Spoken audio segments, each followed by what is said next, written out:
Bon, ça risque d'être un peu plus laborieux que d'habitude en ce qui me concerne, puisque ce soir, on va essayer en ce qui me concerne, d'aborder pour la première fois un thème à partir de données scientifiques, physique moderne. Alors, je ne suis pas spécialement versé dans la physique moderne, mais que je vais essayer au moins d'utiliser leur langage pour amener l'entrevue. Alors, il faut savoir que la métaphysique moderne, et particulièrement avec Robert Charron, a défait complètement la physique à papa. C'est une véritable révolution. Suite à la relativité générale d'Einstein, Jean Charron a développé la relativité complexe. Alors ça a été quelque chose d'extraordinaire en physique parce que ça a ouvert les yeux des physiciens sur un monde qu'ils ne soupçonnaient pas jusqu'alors et même qu'ils se refusaient de voir. Autrement dit, depuis 1983, la physique rejoint par bien des points la métaphysique. Alors nous autres, quand on parle de notre monde, on a l'habitude de parler du monde de la réalité. Lorsqu'on parle de la matière, on parle de la réalité. Et lorsque l'on veut parler du mental, on va parler de l'imaginaire, etc. Maintenant, dans la définition des physiciens, dans le croquis général de la relativité complexe, l'énoncé premier de Jean Charron, c'est que au départ, il y a ce qu'il appelle l'être, avec un grand E, et qui est pour le commun des mortels, représente Dieu. Dans l'être, il y a les archétypes. Les archétypes en eux-mêmes représentent des virtualités, des potentiels, dans cet ensemble des sous-ensembles-là, mais ils ne sont pas actualisés. Ce sont donc tous les possibles, tous les états possibles de manifestation, mais non manifestés dans l'être. Et c'est l'esprit qui va les actualiser, ces archétypes, les mettre dans la forme et les descendre dans la matière. Et à date, la matière, eh bien, il n'y avait qu'un seul aspect de la matière qu'on envisageait. La particule de matière était simplement comme une boule de billard, si vous voulez. Et depuis les théories de la relativité complexe, la découverte de Charron principale, c'est de voir qu'à toute particule de matière correspond une particule mentale. Et c'est ce qu'il appelle les éons.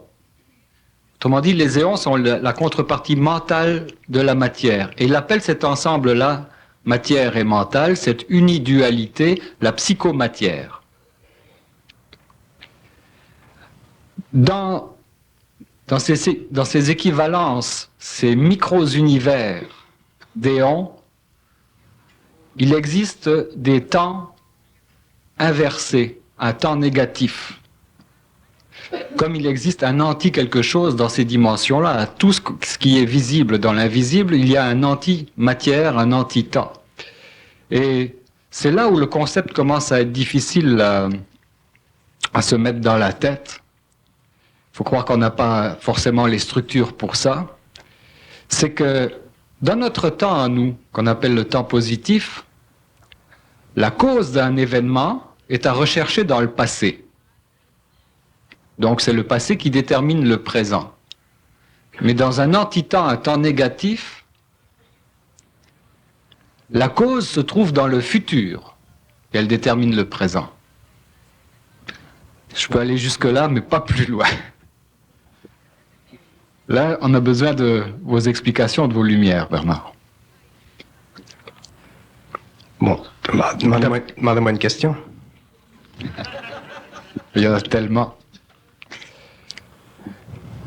D'abord, pour vous, quelle représentation vous faites de l'univers des éons, de la contrepartie matière, mentale de l'univers, de ces micro-univers. Est-ce que ces micro-univers sont habités? Est-ce qu'il circule une information dans le mental de la matière? Est-ce qu'il y a échange d'informations? Le mental de la matière, c'est le plan où l'énergie a le pouvoir de devenir intelligente. C'est-à-dire, c'est un plan où l'énergie peut s'actualiser. Et elle peut s'actualiser parce que, à ce niveau-là, elle devient vibratoire.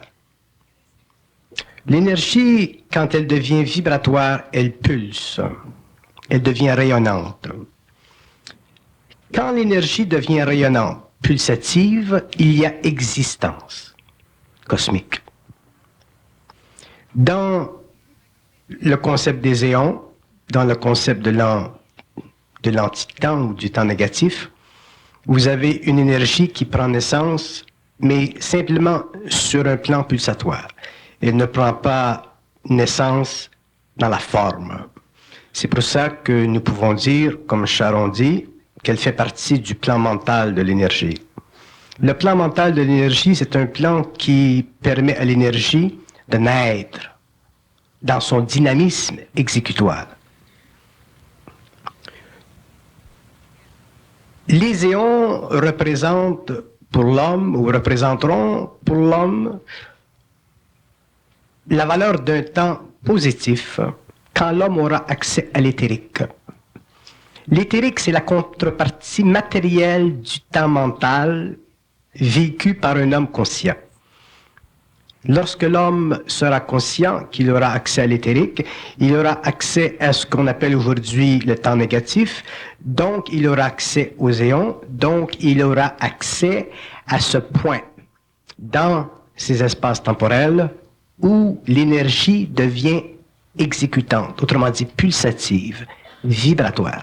Et on découvrira dans un temps suffisamment rapproché que ce que nous appelons aujourd'hui le savoir, qui est une façon ou une manifestation instantanée à l'énergie de se manifester, il n'existe jamais de besoin chez l'être humain de bénéficier de la réflexion mentale. Pourquoi?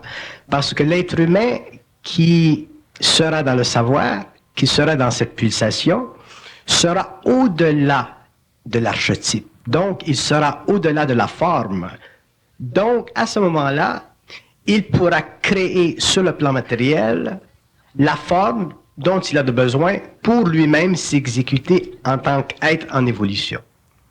Donc, l'homme nouveau, lorsqu'il sera conscientisé, commencera lentement à faire partie de la conscience ionique de la vibration, ce que Aurobindo appelait la conscience cellulaire du mental. La conscience ionique de la vibration, c'est la précision dans le temps intemporel négatif de la construction psychique instantanée du mental humain en relation parfaite avec la dynamique vibratoire de son rayonnement. C'est-à-dire que l'homme, une fois qu'il sera parfaitement organisé dans le mental, à partir du moment où il sera en dehors de la mémoire, donc à partir du moment où il n'aura plus besoin de l'archétype pour faire référence cosmique ou planétaire à la construction de la forme, sera capable de bénéficier du mouvement instantané de l'énergie, autrement dit de sa pulsation, de son rayonnement. Donc l'homme aura effectivement accès au plan mental, c'est-à-dire aux éons qui constituent la puissance vibratoire de l'énergie dans sa modulation pulsative. À ce moment-là, l'homme deviendra très conscient, non pas simplement du savoir qui fait partie du mouvement de cette énergie dans son mental, mais aussi très conscient de la qualité absolue de ce savoir, pour la simple raison que la conscience devient absolue quand elle sort du plan archétypal de la construction. La conscience devient absolue quand elle sort du plan archétypal de sa construction.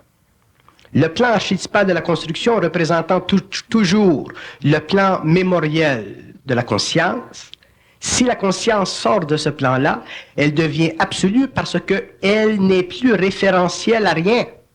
Donc, elle fait partie d'un temps négatif qui se positivise dans la construction ultimement absolue d'un devenir mental que nous appelons le savoir. Charron a absolument raison lorsqu'il dit que les éons sont des temps négatifs parce que l'aspect négatif du temps, c'est l'aspect de l'énergie non manifestée dans la forme. Donc, c'est une énergie qui antidate le plan archétypal de la construction évolutive, de quelque race que ce soit. C'est pour ça que l'homme, au cours de l'évolution, découvrira que le savoir ne fait pas partie des archives universelles. Autrement dit, le savoir ne peut pas être lié à ce qui est archétypal, parce qu'il n'est pas astral. Il fait partie d'un mental supérieur. Il fait partie, autrement dit, d'une dimension de temps, parce que le mental supérieur, c'est une dimension de temps, qui est négative par rapport à la construction, c'est-à-dire qui n'est pas valable sur le plan de la construction en relation avec le référentiel qu'on a des archétypes. Les archétypes constituent pour nous, les hommes sur la Terre, la formule stable de l'organisation psychologique de l'ego. Donc, si nous prenons les archétypes les plus évolués, par exemple ceux qui traitent de la philosophie, de la psychologie, de la métaphysique, de l'occulte, ainsi de suite, nous faisons toujours référence à une qualité mentale inférieure à ce qu'elle est en potentiel absolu. C'est pour ça d'ailleurs que pendant l'évolution, même si nous avons été philosophes spirituels, occultistes, ésotéristes, nous n'avons jamais été capables de sortir de la forme. Donc le mental involutif n'a jamais fait partie des éons, autrement dit, il n'a jamais fait partie du temps négatif, et c'est pour ça que nous n'avons jamais été capables de comprendre les lois réelles de la cause. Ne connaissant pas les lois réelles de la cause, nous avons cherché des causes et nous avons trouvé les causes dans le plan architectural de notre mental, qui est le plan archétypal de nos pensées. Vous savez, la fameuse question, qu'est-ce que c'est la question? Qu'est-ce qui vient avant, l'œuf ou la poule? Ce phénomène, parce que c'est un phénomène mental, c'est-tu l'œuf qui vient avant ou c'est la poule? Ceci fait partie des restrictions psychologiques de l'ego face au monde archétypal. L'ego qui pense n'est pas capable de cerner le caractère formel de toute la conscience engloutie dans les mémoires. Donc, il n'est pas capable de substituer à une question circulaire une réponse directionnelle. Pourquoi? Parce qu'il vit toujours à l'intérieur d'un temps positif, c'est-à-dire qu'il vit toujours à l'intérieur d'un temps qui a besoin, pour se comprendre ou pour être compris, de la relation entre la cause et les faits. Alors que l'homme nouveau qui entrera dans le mental négatif, c'est-à-dire dans le temps négatif, c'est-à-dire dans le mental supérieur qui est en dehors du plan archétypal de la conscience évolutive, ne sera aucunement intéressé à chercher, à se fatiguer, à comprendre si c'est l'œuf qui vient avant la poule. Parce qu'il est en dehors de la forme et du symbole. Parce qu'il est en dehors de la forme et du symbole, donc il est en dehors de la circularité temporelle qui joue un rôle extrêmement important dans la fermeture du temps négatif. Le temps négatif est fermé à l'homme parce qu'il ne fait pas partie du mental inférieur. Le mental inférieur est impuissant à comprendre le temps négatif parce qu'il ne fait pas partie du mental supérieur.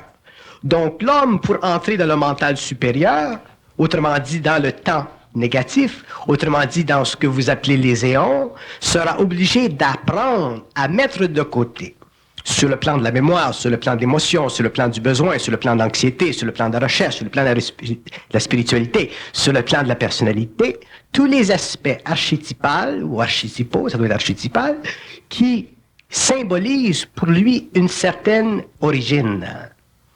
Tant que l'homme a besoin de définir l'origine de quelque chose, il va à l'encontre de la nature du temps négatif. Parce que dans le temps négatif, l'origine des choses ne fait que partie du mouvement pulsatif de l'énergie. C'est dans le mouvement pulsatif de l'énergie que l'origine des choses se met en manifestation. Si nous vivons dans le temps positif du plan archétypal, nous sommes obligés de chercher une origine parce que déjà, cette pulsation qui vient du temps intemporel a créé dans le mental temporel un besoin de résoudre une question. le besoin de résoudre une question est l'impact vibratoire de l'énergie sur les neurones de l'homme qui l'amène finalement à développer la connaissance. Ceci, pendant l'évolution, c'était bon parce que ça permettait à l'homme de philosophiser la connaissance, c'est-à-dire de rendre de plus en plus subtile sa capacité de vivre la perception ou l'introspection dans des domaines du temps positif, mais qui n'ont jamais pu répondre finalement et de façon absolue à la réalité, parce que la réalité commence dans l'intemporel, autrement dit dans le temporel négatif, autrement dit dans le mental ionique, pour se résoudre dans le mental positif, dans la mesure où l'homme est capable d'assumer le rôle de ne pas questionner par habitude, autrement dit par mécanisme évolutif, les grandes questions qui ont pris naissance dans le mental positif. C'est pour ça que l'homme qui prendra conscience, l'homme d'abord qui prendra conscience du mental, l'homme qui prendra conscience du phénomène de la pensée, l'homme qui prendra ensuite conscience du phénomène objectif de la pensée, l'homme qui en arrivera à la communication mentale, autrement dit, qui ne pensera plus, mais qui sera en communication mentale, et l'homme qui en arrivera à ne plus vivre du besoin de la communication mentale, réalisera que le phénomène ou la phénoménologie de la pensée est de l'ordre de Léon, ou elle est de l'ordre du temporel négatif, lorsque lui, émotivement parlant, c'est-à-dire humainement parlant ou évolutivement parlant, se décroche du besoin émotif d'aller chercher les réponses dans un temps positif qui coïncide avec le besoin de la connaissance. Et ça sera difficile pour l'homme au début parce que il sera obligé de réapprendre à penser. Et c'est au cours de cette révolution dans le mental humain que nous découvrirons que le temps négatif est effectivement la source de tout mouvement dans l'univers. Que c'est dans les éons que le mouvement commence, que c'est dans les éons que la pulsation se met en branle, mais que c'est dans les éthers inférieurs que la création se manifeste. Donc, ceci est important. La création, elle existe dans les temps qui sont d'ordre positif. La pulsation créative existe dans les temps négatifs. Donc, si nous prenons l'univers, nous avons une dimension de l'univers à l'intérieur de laquelle il ne se passe rien, à l'intérieur de laquelle il n'y a que pulsation. C'est ce que les hindous appellent le grand vide, mais qu'ils ont spiritualisé. Et c'est dans l'autre partie du cosmos où l'archétypal, où la forme vient en jeu, que cette pulsation originale commence à créer des problèmes d'identification.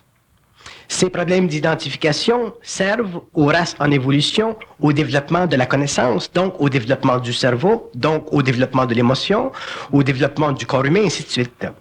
Donc, pendant l'évolution, ce fut nécessaire que l'homme passe d'abord. Il y a des gens qui me demandent pourquoi l'homme est venu sur la Terre. Pourquoi l'homme? Pourquoi la souffrance? Pourquoi tout ça?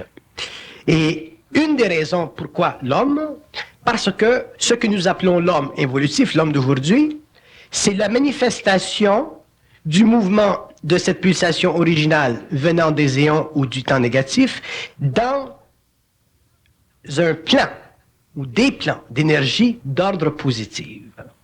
Donc l'homme est effectivement le produit de la construction graduelle au cours des millénaires d'une pulsation qui a été graduellement archétypalisée, c'est-à-dire construite par expérience cellulaire, que vous appelez expérience génétique, que vous appelez mémorification, que vous appelez âme, que vous appelez réincarnation. On est passé dans un devenir vide de forme et de symboles à un devenu avec un contour qui est une forme et une signification symbolique. Exactement. Et on était rattaché à ce nouveau devenir-là, et cet attachement est devenu la cause de la formation de notre ego. Donc, si on demande quelle est l'origine de l'homme dans le temps, c'est le passage de l'énergie d'un intemporel négatif, des éons, dans un temporel positif qui, cosmiquement parlant, est devenu archétypal, symbolique, qui a constitué tout le matériel de base pour la formation du corps physique, vital, astral et mental inférieur. Ça, c'est l'homme évolutif. L'homme évolutif, l'homme nouveau, l'homme qui ira vers l'immortalisation de sa conscience, sortira finalement de ce temps positif, réentrera dans le temps négatif, et c'est pourquoi on dit que l'homme reviendra à sa source. Il ne reviendra pas à sa source dans le sens de la forme. Il reviendra à sa source dans le sens de la vibration, de la pulsation. Sa source ayant été manifesté, donc lui ayant été créé, donc lui appartenant à des univers d'ordre de temporalité positive, l'homme demeurera. Je demande à la salle une question que probablement beaucoup de personnes se sont demandées.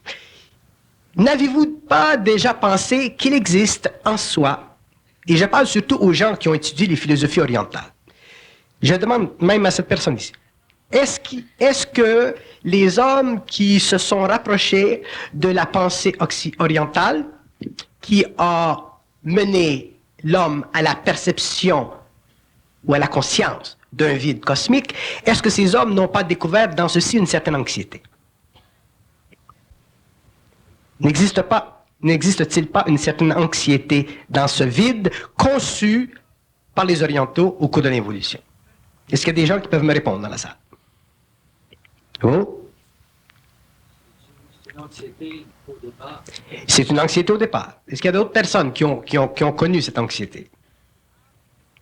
Cette anxiété, elle est réelle. Pourquoi?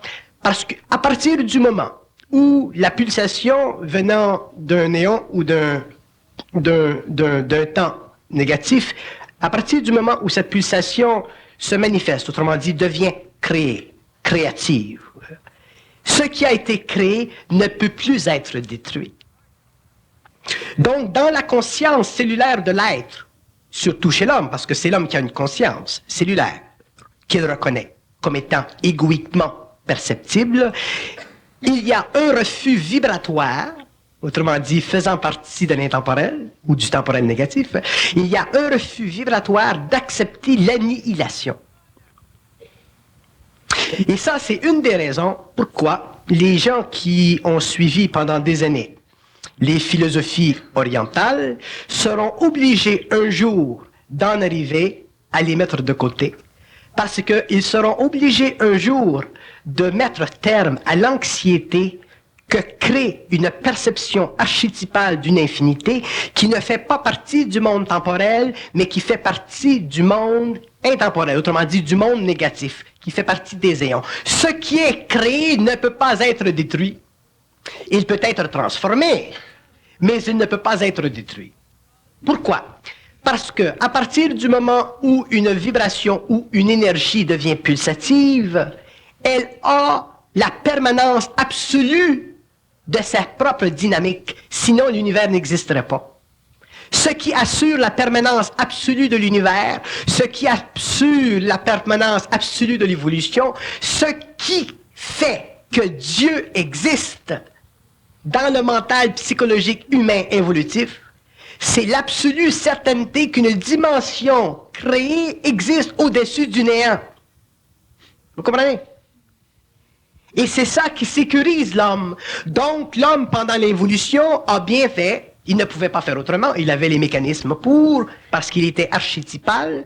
L'homme est allé chercher dans l'archétype universel la conversion de cette limitation en instituant au-dessus de cette limitation un être qu'on appelle Dieu, qui fait partie du temps négatif, donc d'un temps qui ne peut pas être détruit. Donc l'homme, dans sa sagesse spirituelle, à cause de la permanence de la vibration émanant du temps négatif, s'est assuré moralement une éternité. C'est pas bête.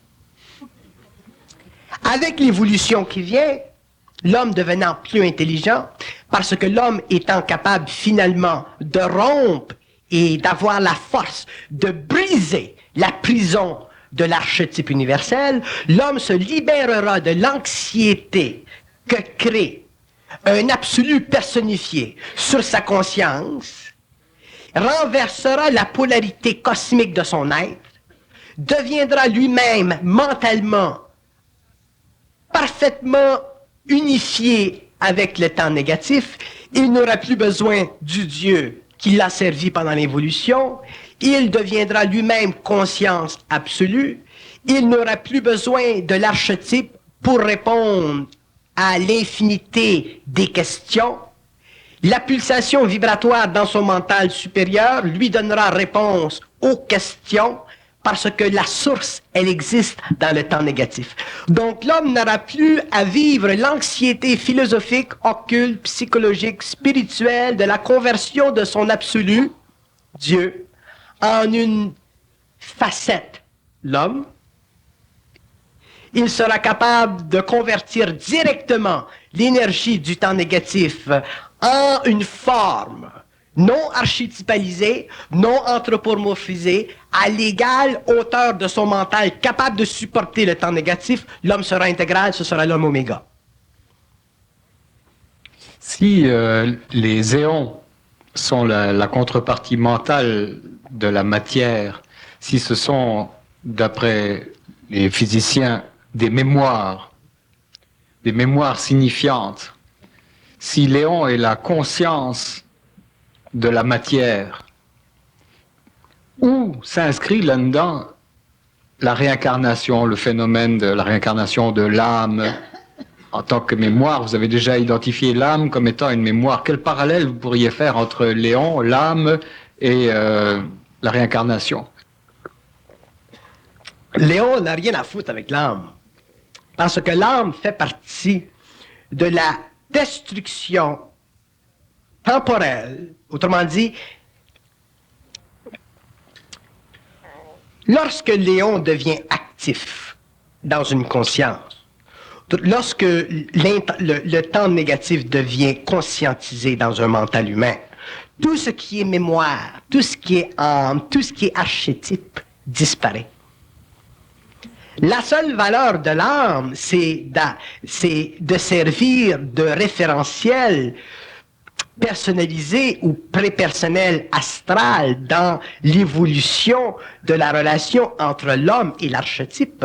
La seule raison pour laquelle le concept de l'âme, le concept de la réincarnation, le phénomène de la réincarnation existe, c'est parce qu'il existe dans l'homme un besoin archétypal de ne pas laisser le vide absolu, qui est le temporel négatif, prendre conscience dans la matière. L'âme est anti-homme, mais elle est pro-égo. L'âme, elle est pro-personnalité, mais elle est anti-personne. L'âme, elle est pro-évolution, elle est anti-évolution. L'âme fait partie de l'archétype, elle ne fait pas partie des éons, elle ne fait pas partie du savoir, elle ne fait pas partie de la pulsation originale.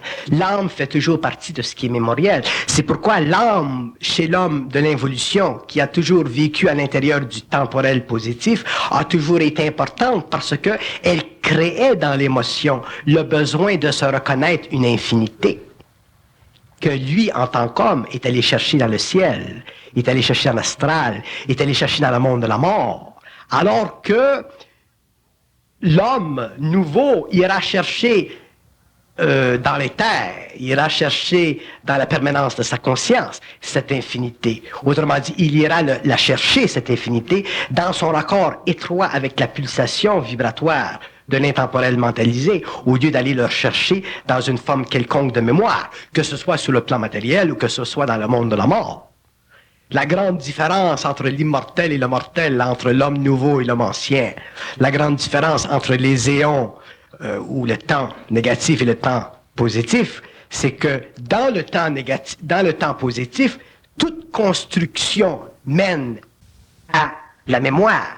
Donc, toute construction mène à la perte d'identité, parce que la mémoire devient éventuellement tellement grande, tellement extraordinaire, qu'elle remplit la totalité de nos corps, jusqu'à un point où elle affecte même l'homme dans la genèse purement matérielle de ses cellules. Un homme, par exemple, qui a vécu une certaine vie dans le passé, qui a cette mémoire, elle existe. Donc, quand il revient en tant qu'esprit dans un autre véhicule, il ramène cette mémoire dans sa propre expérience. Ça, c'est anti-vie, mais ça fait partie de l'évolution. Tandis que l'homme nouveau, lui, ne vivra plus de mémoire. Il sera totalement transmuté autant sur le plan matériel que sur les autres plans parce que il n'aura plus accès à l'archétype de sa conscience. Autrement dit, il n'aura plus accès à ce qui est personnalisable en lui. Il n'aura accès qu'à ce qui n'est pas personnalisable, c'est-à-dire ce qui est prépersonnel, c'est-à-dire ce qui est instantané, c'est-à-dire ce qui rend dans la matière le nouveau phénomène humain, c'est-à-dire la personne.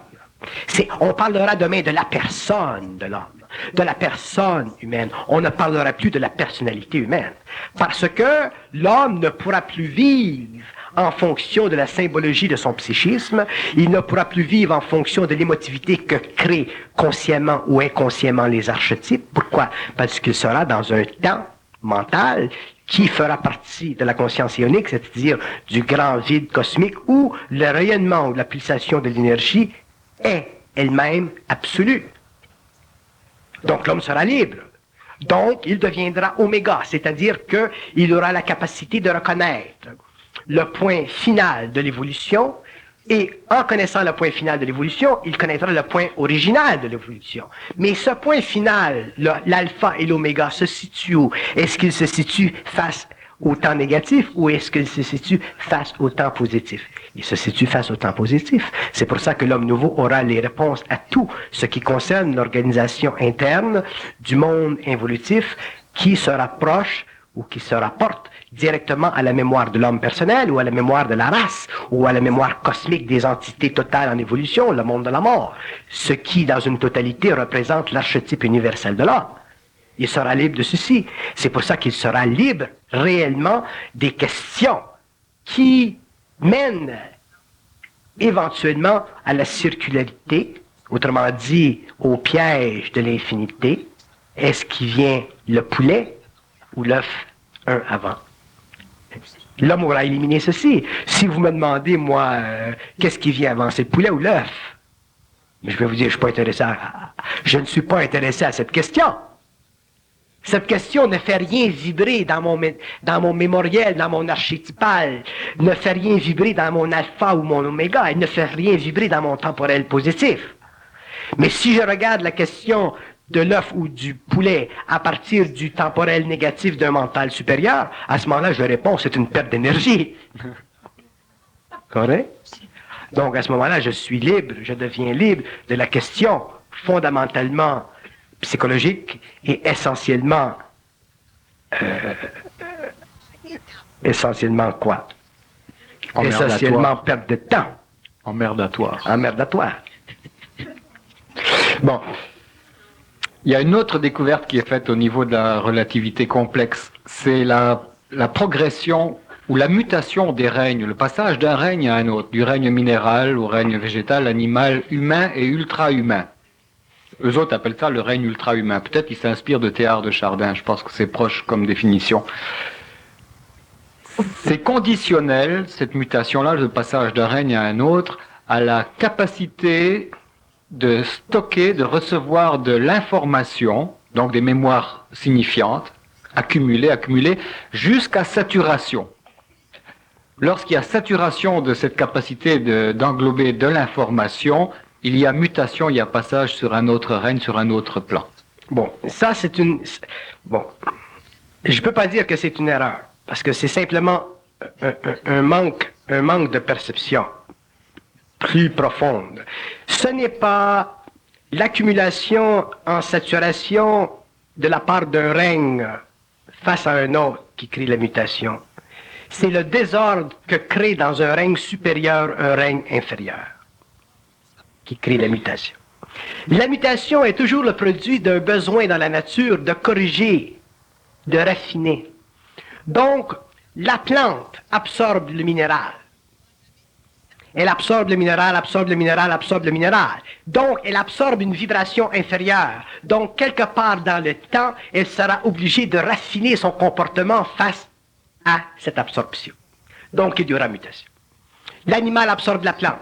même phénomène. L'homme absorbe l'animal, même phénomène. Le surhomme, l'ultra-homme, comme ils appellent, il y a une chose que je veux dire qui est très importante. C'est très intéressant. Très intéressant. Qu'est-ce qui a créé, qu'est-ce qui est en train sur notre planète de créer l'homme nouveau? C'est la réalisation que l'homme nouveau, l'homme en évolution, est saturé Les conditions anciennes? dans un désordre. C'est le désordre de l'homme évolutif qui a forcé l'homme nouveau à aller plus loin. Ce n'est pas le phénomène de la saturation. Si Charon ne corrige pas cette perception, il ne pourra pas aller plus loin dans son génie. Si l'homme nouveau est le produit d'avoir accumulé le désordre de l'homme ancien, c'est le désordre de l'homme ancien qui va créer la mutation. L'ordre. Pour créer un nouvel ordre. Ce qui fait que les hommes, n'oubliez pas que Charon c'est un physiciste, donc c'est un homme qui est très informé de ce que j'appelle la constitution psychologique de la connaissance. Donc il a en tant que scientifique le besoin de prendre ce qui est déjà dans le monde pour corriger ou pour élever une nouvelle structure. Ça, c'est une limitation, malgré son génie. Un homme qui passe d'un règne à un autre règne, que ce soit sur le plan mental ou que ce soit sur un autre plan. Lorsque nous passons d'un règne à un autre règne, nous sommes obligés de nous sortir du désordre qu'a créé l'autre règne. Donc, nous ne pouvons plus nous permettre, les hommes, qui passons d'un règne mental inférieur à un règne mental supérieur, d'utiliser le processus organisationnel de la cellule pour expliquer le phénomène humain.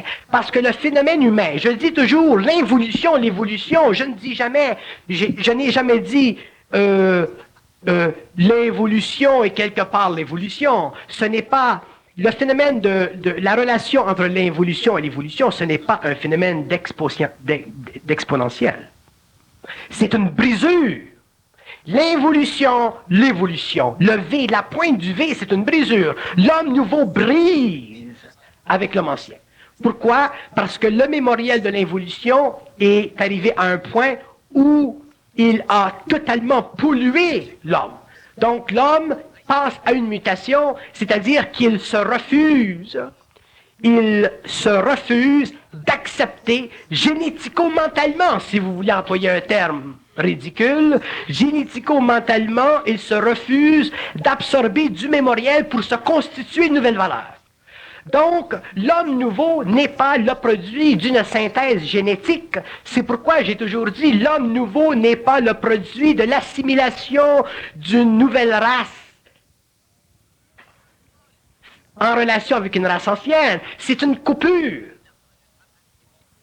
La cinquième race a assimilé la quatrième la troisième la deuxième la première. Mais dans le phénomène nouveau, c'est pas pareil. La preuve, c'est que l'homme nouveau, il ne se créera plus de race sur la Terre physique. Il se créera des races mentales. Où il y aura racialisation de l'énergie dans la forme, c'est au niveau du corps éthérique. L'homme nouveau, l'immortel, sera une nouvelle race. Mais cette race ne sera pas le produit de la saturation mémorifique d'une race ancienne, le produit de la conversion d'une race ancienne en une race nouvelle. Ce sera le refus d'une nouvelle race, de s'approprier le matériel de mémoire, autant sur le plan génétique physique que sur le plan génétique mental, et c'est ceci qui créera la coupure, la brisure, le point dans le V, et qui permettra finalement à l'homme de passer à un nouveau temps. L'homme nouveau ne fera plus partie du temps de l'homme ancien. Donc on ne peut pas invoquer la directionnalité génétique de l'évolution autant sur un plan que sur un autre en ce qui concerne la manifestation dans le monde de cet ultra-homme. Parce que l'ultra-homme sera le produit de la synthèse de la pulsation vibratoire de l'énergie directement dans son mental. Il ne sera pas le produit de la réorganisation, de la reconnexion, de la transformation d'un matériel génétique mémoriel qu'on appelle globalement le matériel archétypal de l'humanité. Aucunement. La preuve, c'est que l'homme nouveau, aussitôt qu'il parle de quoi que ce soit concernant le temps positif, il est obligé de détruire le temple. Il n'a pas de choix. Pourquoi il n'a pas de choix? Parce que il n'y a pas de forme dans le temps négatif. Il y a simplement pulsation de l'énergie. Tandis que dans la constatation psychologique directionnelle de Charon, en ce qui concerne l'évolution de l'homme de la 5e à la 6e, ou de l'homme ancien à l'homme nouveau, ou de l'homme qu'on a connu à cet ultra-homme, il y a une directionnalité, il y a une mutation, Et le mot mutation est dangereux parce que le mot mutation, si on ne le comprend pas dans un sens créatif, on le comprend dans un sens mécanique, c'est-à-dire que on se le donne en fonction de la compréhension des mécanismes génétiques de la construction future des véhicules d'expression. Et ce n'est pas le cas. Si jamais vous le rencontrez, vous lui demanderez, vous lui parlerez, vous lui direz ce que j'ai dit, et s'il veut me rencontrer à la maison, il viendra, je vais lui expliquer. Parce que c'est très important que cet homme comprenne la relation entre le dynamisme directionnel des forces génétiques qui construisent les véhicules de force et le dynamisme purement instantané des forces qui font partie de l'intemporel, qu'il a déjà touché au niveau de sa philosophie mentale, directement dans la matière, non pas pour créer une mutation, mais pour créer une diminution absolue du mémoriel dans la conscience cellulaire des véhicules en expression de futur. C'est ça que l'homme doit comprendre. Je dis que c'est intéressant. Pourquoi? Vous savez ce qui est intéressant? Ce qui est intéressant dans la vie de l'homme nouveau, c'est de constater les erreurs du mental évolutif philosophique ancienne. Donc, à partir du moment que l'homme nouveau est capable de vibrer dans l'instantané à la vibration, il accepte ce qui est dit ou il rejette ce qui est dit. L'homme nouveau n'a pas de position optimale. Il accepte ou il rejette. Donc, il va accepter ce qui coïncide avec le mouvement pulsatif de l'énergie dans le mental. Donc, il va être capable de créer instantanément un mécanisme refoulant le pouvoir de l'archétypal, autrement dit du temps temporel, du temporel positif, dans la constitution psychologique de son moi. Ceci le libère du besoin de transmuter une forme ancienne en une forme nouvelle, de passer d'un règne de passer de la mécanicité du règne animal au règne plantaire, du règne minéral au règne plantaire, au règne animal, au règne humain. L'homme d'aujourd'hui, l'être humain d'aujourd'hui, ne passe pas au règne de l'être ultra-homme. Il n'y a pas de mutation, là.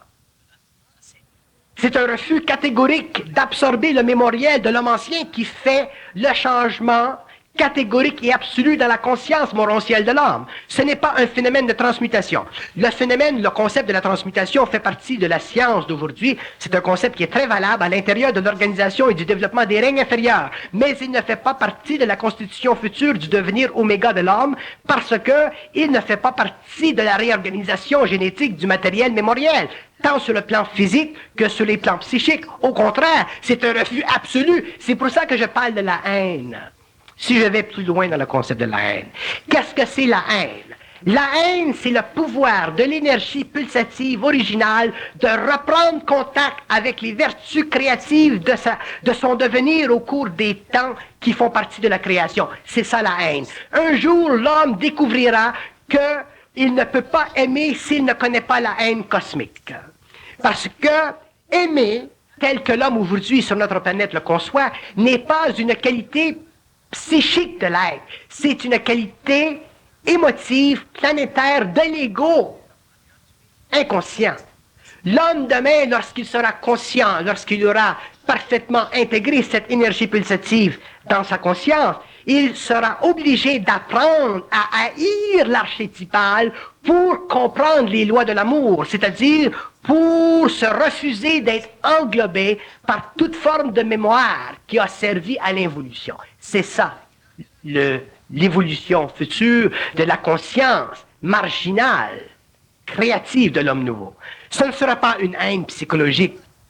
Ce sera une haine qui sera le produit de la rébellion, de la conscience nouvelle, autrement dit de la lumière, autrement dit de cette temporel négatif dans l'homme, de cette fusion dans l'homme, pour détruire ce qui a servi par le passé, afin de se construire un véhicule séraphique nouveau pour l'exploration des nouvelles dimensions futures.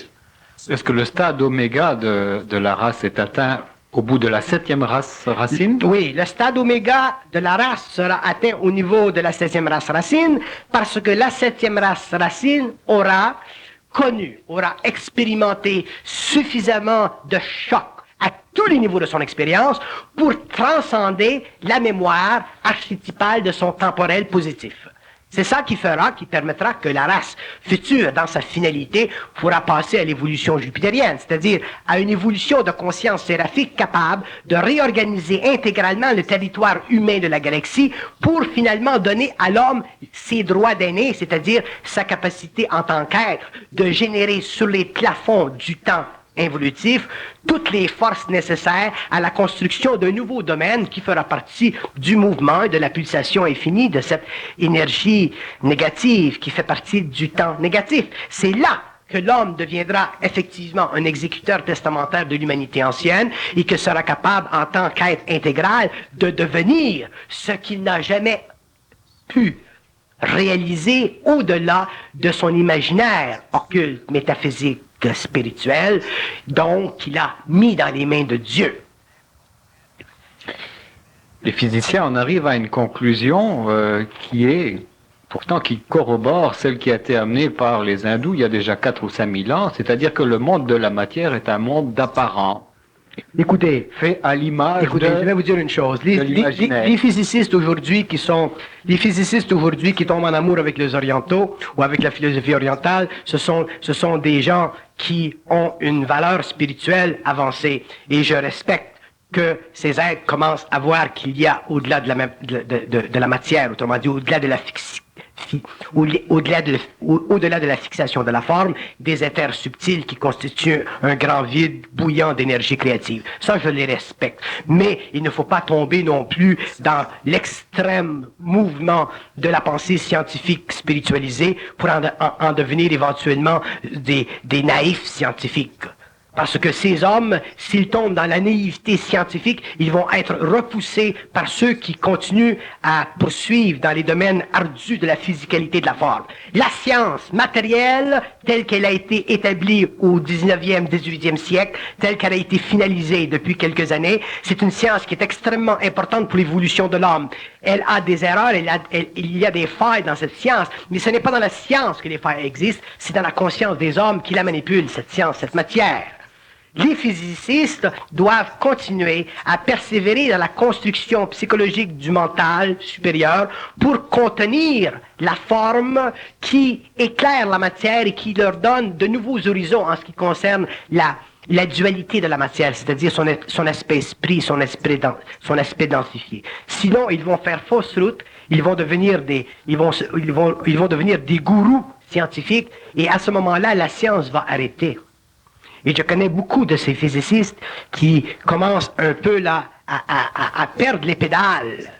Et éventuellement, ils perdent tellement les pédales qu'ils spiritualisent leur mental, la science telle qu'elle existe ne les intéresse plus, et là, ils commencent à voler comme des petits oiseaux. Un peu comme les et finir dans des ashrams.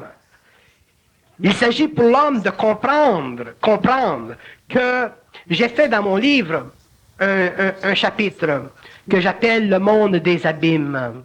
Qu'est-ce que c'est l'abîme? L'abîme, ce n'est pas le temporel négatif. L'abîme, c'est l'infinité archétypale de la mémoire. Et les physicists aujourd'hui qui sont sensibles, qui se spiritualisent, qui se rapprochent de la pensée orientale, doivent faire attention de ne pas être absorbés par cet abîme, parce qu'ils vont perdre leur faculté de continuer à être d'habiles chercheurs dans la matière. L'homme peut chercher dans la matière, regarder dans la matière, mais il ne doit pas être spiritualisé dans son mental.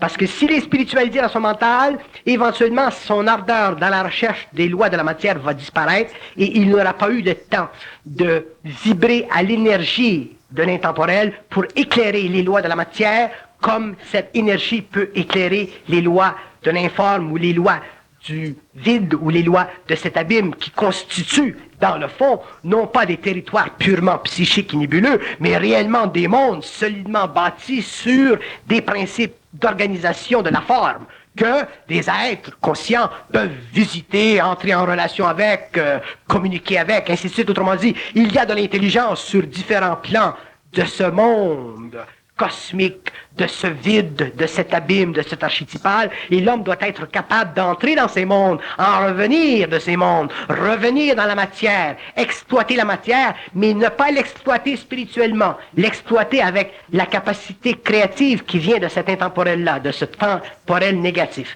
C'est ça le problème avec les physicists. Et je connais beaucoup de physicists qui aujourd'hui veulent tellement faire la connexion de l'Est et de l'Ouest. Ce que j'appelle le Watts symptom. Ils veulent faire tellement la connexion de l'Est et de l'Ouest. Ils veulent tellement mettre la religion et la matière ensemble, la spiritualité et la matière ensemble. La spiritualité et la matière sont la polarisation de l'énergie. La matière, c'est la densification de l'esprit. Le monde invisible, c'est la densification de l'énergie dans une invisibilité qui constitue un autre taux vibratoire. Ça n'existe pas, l'invisible. C'est une illusion psychologique de l'ego. Donc, que les physicists cessent d'essayer de ramener ensemble un monde de l'esprit, si vous voulez, densifié avec de l'esprit archétypal. Ils n'y réussiront pas jamais parce que ces mondes se repoussent. Regardez ce qui se produit quand un homme commence à se spiritualiser. Il perd la capacité de faire l'amour à sa femme. Pourquoi? Pourquoi? Parce que l'esprit qui est archétypalisé prend le contrôle de la matière. Et c'est ça qui va arriver à ces scientifiques qui commencent à jouer le gourou et qui commencent à aller dans l'Orient pour voir s'il y a une connexion entre la matière et le cosmos. Effectivement, il y a une connexion entre la matière et le cosmos, mais ce n'est pas une connexion qui doit être archétypalisée, c'est-à-dire qui doit être spiritualisée. Si vous spiritualisez les aspects de la matière en dehors de la forme, vous allez tomber automatiquement dans l'astral de la forme, vous allez convenir automatiquement à des dictées venant des dominations ou venant des Elohim, et vous allez perdre le caractère scientifique de l'énergie lorsque l'énergie doit être utilisée sur un plan dense pour la construction de véhicules solides et permanents. Rébellion de la matière. Finalement, de la matière inerte, ça n'existe pas. De la matière inerte, ça n'existe pas parce que tout est énergie. Donc, les scientifiques qui commencent à regarder au-delà de la cristallisation de la forme, qui entrent dans les aspects purement pulsatifs de l'énergie, qui entrent dans les aspects purement cosmiques de l'énergie, ont une vision qui vaut la peine d'être regardée, mais il ne faut pas que ce qu'ils voient conditionne leur ardeur scientifique. Parce qu'ils voient à travers l'œil spirituel de l'âme. Ils ne voient pas à travers le mouvement de l'énergie dans le temporel négatif, directement sur un plan mental supérieur. Il est là le danger. Pourquoi croyez-vous? Je vais vous demander une question. Oh. À vos risques et périls. Pourquoi existe-t-il dans la vie le phénomène du génie? Qu'est-ce que c'est un génie? Pour moi, c'est quelqu'un qui a un corps mental aussi développé qu'un corps astral. C'est bien. Très bien. Très bien. Très bien. Un génie, c'est un homme qui n'a pas de permanence. Mais je viens d'interviewer André Moreau, c'est pour ça que je donne cette réponse. Pourquoi? Parce qu'il y a un corps mental qui est affecté par un corps astral. Il n'y a pas de permanence dans un génie. Quelque part dans le temps, il y a un hiatus dans le processus créatif. Quelque part dans le temps, il y a une absence d'absolu dans la conscience créative. Quelque part dans le temps, il y a une cessation dans l'œuvre. Il ne peut pas y avoir de cessation dans l'œuvre. Il ne peut pas y avoir de cessation dans l'œuvre un homme qui s'embarque dans le processus créatif en relation avec le temporel négatif ne peut pas cesser la création de ce processus parce que ce processus n'est pas astralisable. Autrement dit, il ne peut pas en arriver, cet homme, quelque part au cours de sa profession, au cours de son expérience, à atteindre des limites. Les limites n'existent pas.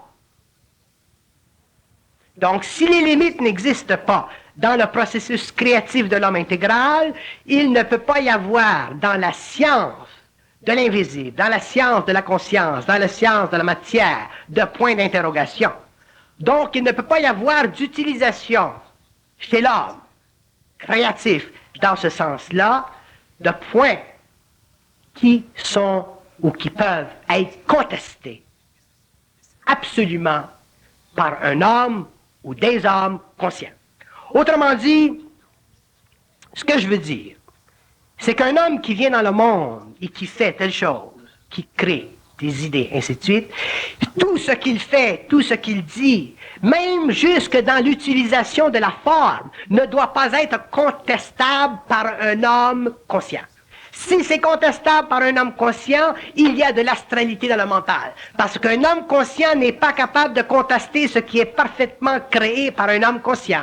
Donc, il y a une absence de conscience. Il y a une limitation de conscience. Donc, il y a des choses à reconnaître. Pourquoi? Parce que le savoir ne fait pas partie de la connaissance. Le génie ne fait pas partie de la créativité. Le génie ne fait pas partie de la création. Le génie, c'est un mouvement du temporel négatif dans des éthers supérieurs, rattaché à l'expérience mémorielle de l'âme. C'est ça un génie. Un génie, c'est toujours quelqu'un qui a une grande faille. Et d'ailleurs, les psychologues qui ne sont pas fous l'ont réalisé. Les psychologues ont déjà dit, il y a toujours dans le génie un brin de folie. Je ne parle pas de Charon, là. Je parle des génies. Je parle de Mozart. Je parle des hommes qui ont une faille. Donc, le génie, c'est un processus de création qui sert à l'involution pour le perfectionnement du mental et la cultivation de la forme à un niveau très avancé pour qu'il y ait progression de l'ego, pour qu'il y ait progression de la civilisation. Mais l'homme nouveau n'est pas un génie, il est un créateur. Donc, étant un créateur, on ne peut pas lui donner de titre. On ne peut pas lui dire, on ne peut pas dire cet homme est très intelligent. On ne peut pas dire cet homme est un génie parce que c'est aller contre le mouvement de sa propre réalité. Il est simplement un agent créatif, c'est-à-dire qu'il est simplement un être qui, en relation avec cette pulsation qui se manifeste dans le mental supérieur de l'homme, un catalyste pour une évolution quelconque. On ne peut pas personnifier l'aspect créatif d'un homme conscient, mais on peut personnifier l'aspect créatif d'un homme évolutif génial. Parce qu'il faut qu'il y ait une forme pour que ça soit personnifié. Exactement. Exactement. Il ne peut pas y avoir de recherche dans la conscience créative, parce que la recherche fait partie du pouvoir de la mémoire, d'empêcher que l'énergie du temporel négatif soit instantané. C'est ça de la recherche. Savez-vous qu'est-ce que c'est de la recherche? C'est une perte de temps.